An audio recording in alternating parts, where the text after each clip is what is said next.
안녕하세요. 독서지도사 강의를 진행할 이승화 강사입니다. 이번 시간은 단계별 독해에 대해서 알아보겠습니다. 네, 목차를 살펴보면 사실적 독해, 추론적 독해, 비판적, 창의적 독해, 그리고 감상적 독해 5가지로 나누었는데요. 똑같이 우리가 책을 읽으면 같은 방식의 독해가 진행되는 것 같지만 세부적으로 쪼개보면 각자 다른 반응을 볼 수 있어요. 한번 체계적으로 살펴보도록 하겠습니다.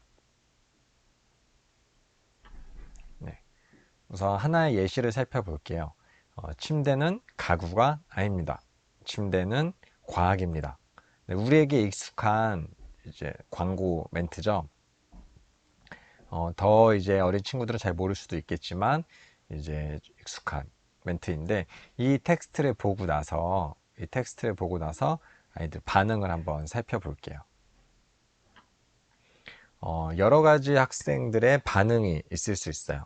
그 반응을 한번 찬찬히 보면 가상이지만 여러 가지 반응이 다양하게 나타나는 것을 알 수 있어요.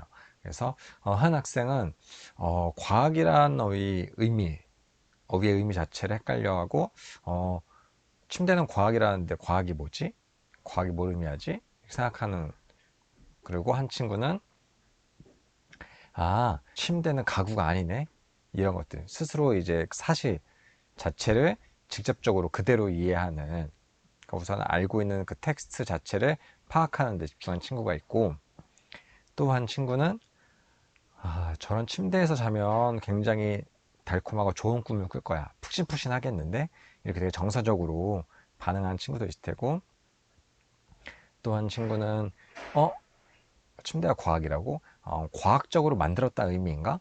한 단계 나아가서 좀 더 드러나지 않은 정보를 추론해서 이해하는 친구도 있을 테고, 또 어떤 친구는 저 의도는 알겠어. 침대를 왜 과학이라고 하는지 의도는 알겠는데 가구가 아니라고 하다니 너무 자극적인데? 그렇게 말하는, 그러니까 침대가 과학이라고 하는 근거가 뭐지? 어디가 과학적이라는 거지? 한번 살펴볼 수가 있고, 좀 더 비판적으로 판단하면서 보는 거죠. 그 어떤 친구는 아 나라면 저 의미를 어떻게 전달했을까? 어떻게 표현할 수 있을까? 어떤 다른 문구는 뭐가 있을까? 더 매력적인 문구는 없을까? 이런 것들을 고민하는 학생도 있을 수 있어요. 이렇게 다양한 반응들을 볼 수 있는데 이 내에서 서로 다른 독해 방법을 쓰고 있기 때문입니다. 우선 단계적으로 살펴볼게요. 우선 사실적 독해. 그래서 글의 내용을 있는 그대로 객관적으로 파악하는 방법인데요. 굉장히 단어의 기본 사전적인 의미를 이제 알아야 되고, 또 글의 중심 내용을 파악해야 돼요. 그래서 우리가 독해하면 기본적으로 그 글의 의미를 이해하는 거. 그래서 1단계, 단계별로 했을 때 가장 기초 단계라고 할 수 있는데, 이 단계가 쉬워 보이지만 이 단계가 무너지면 그 이후에 딴 길로 셀 수가 있어요. 그래서 글의 내용을 그대로 파악하려는 노력, 사실적 독해도 중요하고, 특히 정보를 전달하거나 내가 새로운 지식을 얻는 데는 있는 그대로 파악하는 이 사실적 독해가 굉장히 중요합니다. 그래서 예를 들면 우선 흥부전을 봤을 때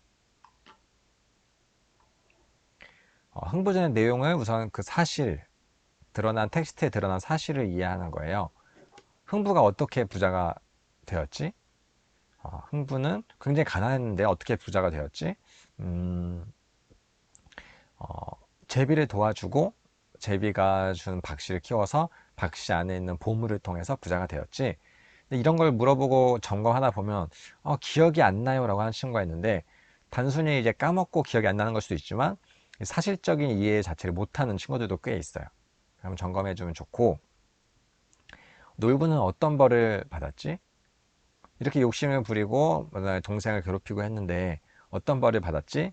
라고 했을 때 똑같이 제비한테 박씨를 받고 그 박씨를 키웠는데 거기서 이제 다른 오물이나 도깨비 이런 것들이 나왔다, 이런 내용들을 점검하는 거. 그래서 많은 시험 보고 이럴 때는 뭐 옳지 않은 것, 이 텍스트에 드러나지 않은 것, 이런 것들 확인하기도 하죠. 그게 사실적 독해 부분을 물어보는 거라서 가장 기초적인 독해 능력이라고 할 수 있습니다. 다음은 이제 추론적 독해예요. 그래서 글에 드러난 단서나 독자의 배경 지식과 경험 등을 활용해서 글에 드러나지 않은 정보를 예측하고 추론하면서 읽는 거예요. 아까는 그 드러난 부분들을 그대로 이제 딱 파악하는 거라면 여기서는 플러스 알파 나온 부분들을 내가 추론을 하는 거죠. 그래서 생략된 내용, 드러나지 않은 내용을 추측하고 또 숨겨진 의도를 파악하는, 그래서 좀 더 추상적인 나의 인지 능력을 발휘하는 거예요. 그래서 기본 사실의 근거를 바탕을 두고 그 바탕으로 단서를 잡아서 또 보이지 않는 것을 내가 추론을 하는 거죠. 많은 어휘들을 이제 많이 아는 것도 중요하지만 결국 우리가 고급 어휘들, 책이나 이런 텍스트 통해서 새로 만나는 어휘들이 있을 때는 이 추론적 이해 능력이 굉장히 중요해요. 앞뒤 문맥상 이 모르는 단어가 어떤 의미일 것이다.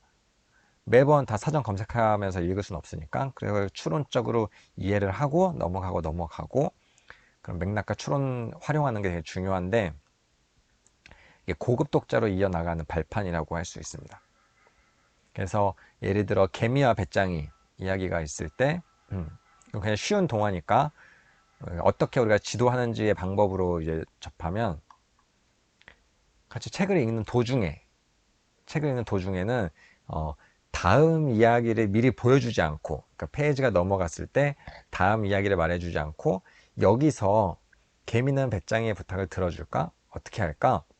개미는 어떤 행동을 보여줄 것 같니? 어떤 말을 할 것 같니? 이런 것들을 잠깐의 이 쉼을 주고 아이가 추론할 수 있도록 유도를 하는 거예요. 그럼 다음 내용이 어떻게 될 건지, 그 다음 내용이 어떻게 될 건지에 대한 근거는, 개미는 앞에서 이런 행동을 했고, 이렇게 착한 캐릭터니까 이렇게 해줄 것 같아요. 그리고, 어, 개미는 굉장히, 같이 사는 친구들도 많고, 그리고 앞에서 배짱이가 되게 짓궂게 했기 때문에 안 들어줄 것 같아요. 뭐 여러 가지 것들을 앞의 내용을 바탕으로 추론을 하는 거예요. 여기서 나의 개연성 파악 이런 것도 같이 발달이 되는 건데 드라마나 웹툰 같이 연재되는 작품들 보면 딱 중요한 순간에 끊죠. 그리고 우리는 이제 그 기다리는 동안 일주일 정도의 기간 동안 이 인물이 다음에 어떻게 행동할 것인가, 뭐 복수할 것인가, 용서할 것인가, 뭐 이런 것들을 우리가 막 추측을 하는데 그런 면에서 우리 추론적 독해 능력이 발달이 됩니다.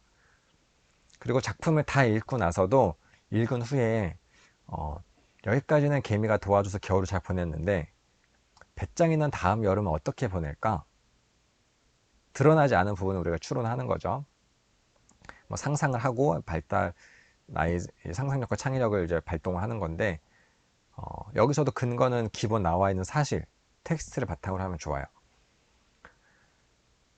텍스트 내에서 배짱이는 여름에 너무 이걸 좋아했기 때문에 다음 여름에도 결국은 춤추고 노래하는 걸 포기할 수 없을 것 같다 라고 할 수도 있고, 겨울에 너무 고생했기 때문에 다음 여름에는 조금 더 준비를 하지 않을까 이런 얘기를 할 수 있어요. 그래서 여러 의미에서 계속 드러나지 않은 거를 맞출 수 있는, 그러니까 맞춘다는 게 정답을 맞춘다는 게 아니라 내가 거기까지 가는 과정, 내 생각 인지를 계속 발달시키는 과정을 이제 자극하는 게 중요합니다. 다음은 비판적 독해에 대해서 알아보겠습니다. 비판적 독해는 글에 제시된 내용이나 표현 등에 대해서 내가 적절한지, 정확한지, 타당한지 이런 것들을 판단하면서 읽는 거예요.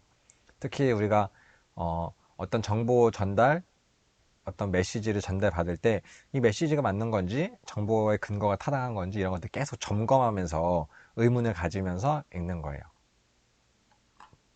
그래서 사실과 의견, 주장 이런 걸 구분하는 것.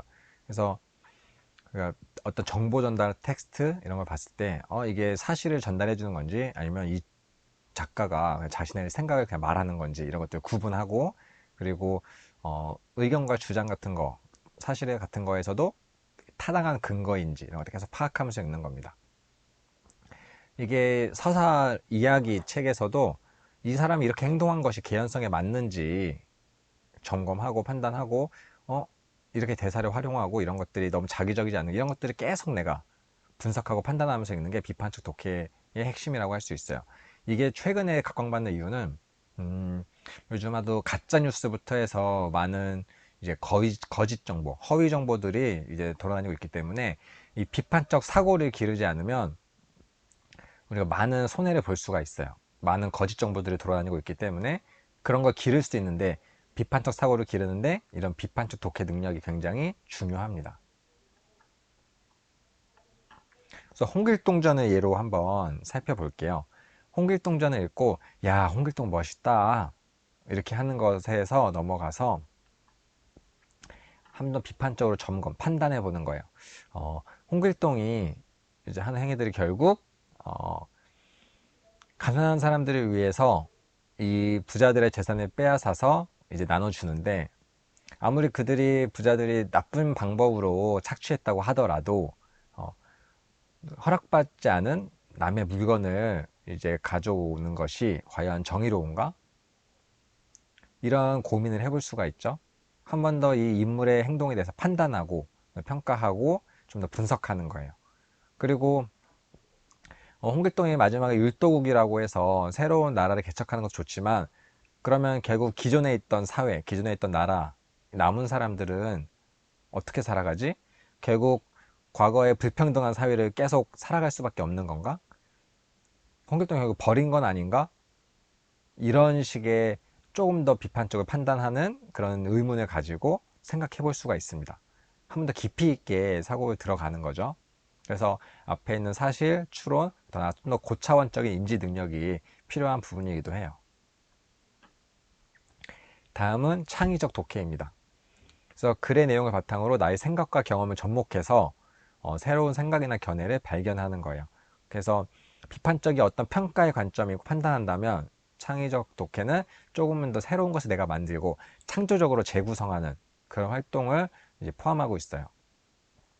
그래서 비판에 그치지 않고 창의적 대안을 제시한다거나 또 그 이후에 새로운 결말, 뒷이야기를 내가 부족한 부분을 채워나가는, 구성하는 이런 활동 등이 이제 창의적 독해의 부분이라고 할 수 있고 요즘 창의적 융합인재, 그 창조적인 활동들을 강조하는 이런 사회에서 이런 창의적 독해 능력은 굉장히 중요한 부분으로 이제 인지되고 있습니다.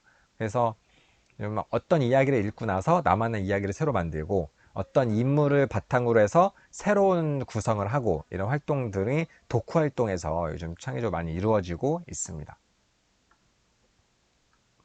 예를 들어서 살펴보면 이 토끼와 거북이 우리가 모두 알고 있는 이야기에서도 어떻게 새롭게 재구성을 할 수 있을까 좀 창의적인 생각을 할 수 있을까 보면 거북이가 이번에는 약간의 운과 함께 토끼의 자만심, 토끼의 이제 그런 방심 때문에 이길 수 있었는데 다음에도 이길 수 있는 방법은 무엇이 있을까?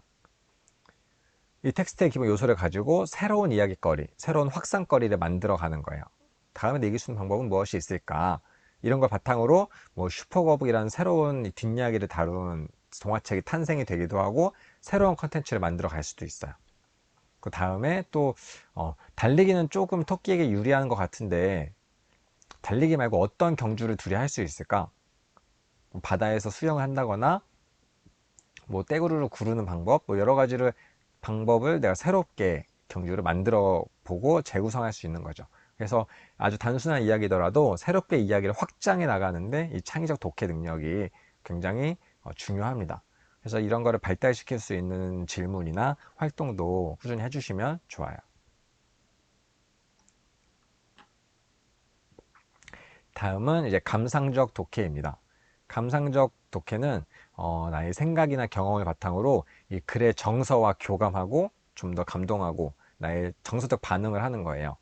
그래서 제가 강의할 때 많이 물어보는 것 중에 하나가 책을 읽고 눈물을 흘리신 적이 있나요?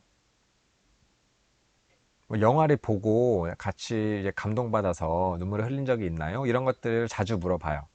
그래서 눈물을 흘린다는 건 그 이야기의 인물, 그 사건 이런 데 내가 감정이입을 하고 또 공감하고 거기서 나의 감상 능력을 발달해서 이제 눈물이나 이렇게 표현이 되는 건데 그것도 굉장히 중요한 능력입니다. 실제로 이제 여쭤보다 보면 책 읽고 왜 울어요? 어차피 허구인데 가짜인데 이런 말 하는 분도 꽤 있어요. 그래서 어떤 이야기를 보고 내가 감정이입하고 공감하는 것도 능력이다. 이런 면을 꼭 이제 생각하고, 이것도 의도적으로 질문이나 활동을 통해서 길러줄 수가 있습니다. 그래서 책을 읽고 나서 꼭 의도적으로 공감하는 부분을 찾아보고 느낌과 감상을 내가 표현할 수 있도록, 내가 슬퍼도 꾹 참고 울지 않고 막 입으로 외면하고 이런 거 말고 내 드러나는 감정을 표현할 수 있도록 그것도 다 이끌어주는 게 중요해요. 그래서 최근에는 이제 인성 관련된 것들, 그리고 사회에 되게 공감 능력, 이런 것이 되게 막 화두가 되는데, 인성 독서나 이제 진로 독서 이런데 이제 감상적 독해 능력이 굉장히 중요합니다. 왜냐하면 내가 그 세계에 빠질 수 있어야지 이제 공감도 하고 그 인물이 되어서 진로적인 이제 방향도 나아갈 수 있는 거라서, 그런 면에서 많이 주목해야 되고 중요한 영역입니다. 심지어 더 깊이 들어가면 독서 치료 이런 데서도 결국 이 감상적 능력이 많이 활용이 돼요. 그래서 예를 이제 살펴보면, 심청전을 읽고 우리가 조금 더 감성 깊이 있게 들어가서, 아, 인당수에 몸을 던지는 심청의 마음은 되게 어땠을까? 그 젊은 나이에 부모를 하는 마음, 그래도 죽기 너무 두려웠을 것 같은데 그 물속에 뛰어드는 게 얼마나 겁이 났을까? 이런 식으로 한 번 더 감정이입을 하고 느끼는 거죠. 그리고 다음도 눈을 뜨게 된 신봉사의 마음은 어땠을까? 얼마나 기뻤을까? 나의 어, 우리가 눈이 보이지 않는다고 생각했으면 정말 이 어두운 세상 속에서 갑자기 많은 새로운 세상이 열렸을 때 얼마나 마음이 기뻤을까? 아니면 또 자기 딸을 정말 내가 눈으로 볼 수 있다니 얼마나 기뻤을까? 약간의 슬픈 마음도 있었을 것 같고, 과거의 슬픈 기억들이 떠올라서 여러 가지들을 의도적으로 이입할 수 있는 이제 질문을 건드려 주는 거죠. 그래서 여러분이 지도할 때, 여러분이 스스로 책을 읽을 때도 마찬가지고, 여러분이 지도할 때도 이런 부분들을 좀 컨셉에 맞게 잘 건드려 주면 굉장히 좋은 독서 지도를 할 수 있습니다. 네, 그래서 우리가 이렇게 5가지 독해 방법과 능력을 알아봤는데, 여기서 뭐 인지적으로 단계는 좀 정해져 있긴 해요. 그러니까 사실이 기본이 되고 그 다음 추론, 그 다음 비판, 창의 뭐 이런 것들이 나눠져 있긴 한데, 이게 그 단계가 꼭 이루어져야지 다음 단계로 나갈 수 있는 건 아니에요. 그리고 아이들이 복합적으로 창의적으로는 되게 뛰어난데 사실적 능력이 부족할 수도 있고, 그런 능력들을 여러분이 이제 분석적인 단계별 독해 능력을 통해서 여러분이 진단하고 거기에 부족한 능력을 채워주는 것이 정말 좋은 독서 지도입니다. 무조건 대세에 맞게 창의적인 인재만 만들어야지, 모두 비판적인 사고만 길러야지, 뭐 인성만 키워야지, 여러 가지를 맹목적으로 하는 것보다 그 아이가 부족한 것, 지금 내 지도 컨셉에 맞게 여러 가지 독해 능력을 이제 잘 건드려 주는 것이 좋은 거다. 이거 명심하시기 바랍니다. 이상으로 단계별 독해 교육 마치도록 하겠습니다. 감사합니다.